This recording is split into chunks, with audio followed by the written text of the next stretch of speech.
కావినెంట్ marriages ఇది ఒక కొత్త కాన్సెప్ట్. యుఎస్ఏ గవర్నమెంట్ ఒక స్ట్రాటజీ తోటి ముందుకు వచ్చేసింది డివోర్స్ రేట్స్ తక్కువ చేయడానికి. ఇదేందా ఇది నేను చూడలే అనుకుంటున్నారా? ఈ కాన్సెప్ట్ ప్రకారంగా మీరు మ్యారేజ్ కి ముందు మీకు ఒక కౌన్సిలింగ్ ఇస్తారు.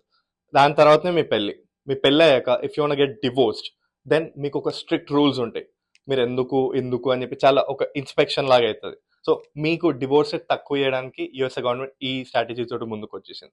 ఇది ఆల్రెడీ అరిజోనా, అర్కాన్సాస్ అండ్ లూజియానాలో ఎగ్జిస్టెన్స్ లో ఉండగా జూలై 2025 నుండి టెనసీలో ఇది ఇంప్లిమెంట్ అవబోతుంది. సో స్లోగా వీళ్ళు ఇది ఇంజెక్ట్ చేస్తున్నారు.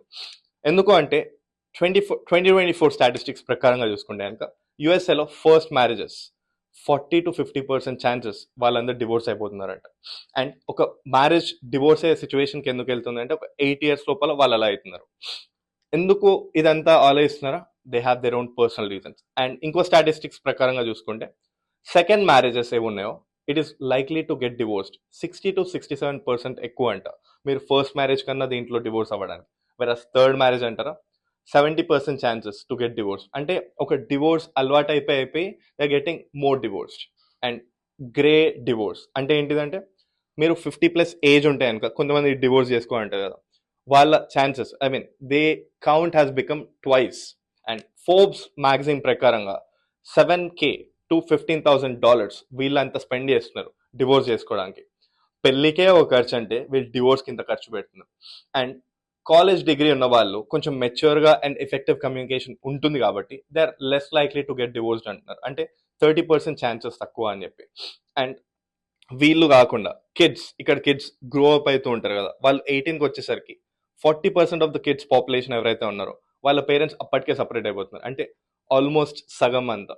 అంటే ఇప్పుడు మన అప్బ్రింగింగ్ ఎంత ఇంపార్టెంటో ఇప్పుడు వీళ్ళు అలా బ్రోకెన్ ఫ్యామిలీ నుండి వస్తే పాపం కదా. కోహాబిటేట్ అంటే లివ్ ఇన్ ఈ కల్చర్ చాలా ఎక్కువ కదా యుఎస్ఏలో. సో ఎవరైతే కోహాబిటేట్ తో ఉన్నారో వాళ్ళకి 39% ఛాన్సెస్ ఎక్కువ డివోర్స్ అవ్వడానికి. వేరే ఎవరైతే ముందు కోహాబిటేట్ ఆర్ లివ్ ఇన్ లో ఉండరో వాళ్ళకి తక్కువ ఛాన్సెస్ అంటున్నారు. Last but not least certified divorced financial professionals ఏమంటున్నారు అంటే ప్రీనప్ అగ్రిమెంట్స్, అదే మ్యారేజ్ కి ముందు క్లారిటీ తోటి అగ్రిమెంట్స్ తీసుకుంటారు కదా డివోర్స్ రిలేటెడ్, అవి తీసుకుంటే you're less likely to get divorced అంటున్నారు. అంటే మీ డివోర్స్ ఛాన్సెస్ 63% తక్కువైపోతున్నాయి.